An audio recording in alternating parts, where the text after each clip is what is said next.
पढ़ने के लड़कन तो बहुत पढ़ते हैं, लेकिन उन्हें याद नहीं हो पाता है।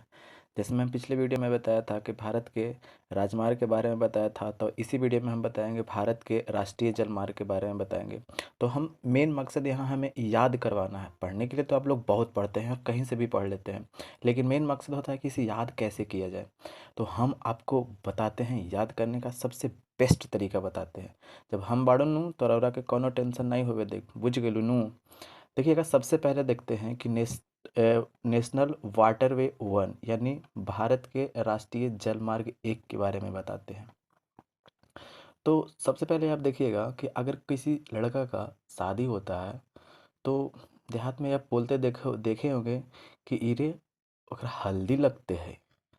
तो आप हल्दी लग रहा है तो आप एक नंबर उसकी बात हो गया कि अच्छा, यानी किसी का शादी होता है तो उसकी ज़िंदगी का सबसे बेस्ट समय होता है उसके लड़के के लिए। तो आप यहाँ से एक निकालनी है कि नेशनल वाटरवे एक जो है ये इलाहाबाद से कहाँ तक है, हल्दिया तक है। ये वाटरवे जो है ये 1620 किलोमीटर है और ये भारत का सबसे लंबा है, यानी सबसे बड़ा है नेशनल वाटरवे है जो। अब दूसरी बात क्या है कि जब हल्दी लग गया तो फिर उसके बाद उसे शादी होगी। तो शादी कैसे होगी, पूरा धूमधाम से होगा। तो सदिया से कहाँ तक हो गया, धुबरी तक। ये कहाँ में पड़ता है, असम में पड़ता है। और तीसरा नेशनल वाटरवे के बारे में देखते हैं। जब उसकी शादी हो गई तब वो बेचारा को बहुत कूटा गया, ठीक है। यानी कोट्टापुरम से कहाँ तक हो गया, कोल्लम तक, एक केरला में पड़ता है।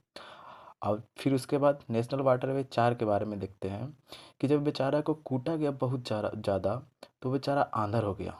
आंधर हो गया तो उसके परिवार के लोग मिलने आए, यानी तमिलनाडु। फिर उसके बाद जब मिलने आए तो बेचारा फूट फूट के पूरा चिल्लाने लगा, क्योंकि उसको बहुत कूटा गया था। तो नेशनल वाटरवे चार जो है आंध्र प्रदेश, तमिलनाडु और पुदुचेरी। और जब बेचारा फुट फुट के रोने लगा तब उसके परिवार वाले लोग जो कहे थे, जो उसको उड़ा करके कहाँ लेके चल गए, अपना बंगला में लेके चले गए। तो नेशनल वाटरवे कहाँ से कहाँ तक हो गया, उड़ीसा और पश्चिम बंगाल में।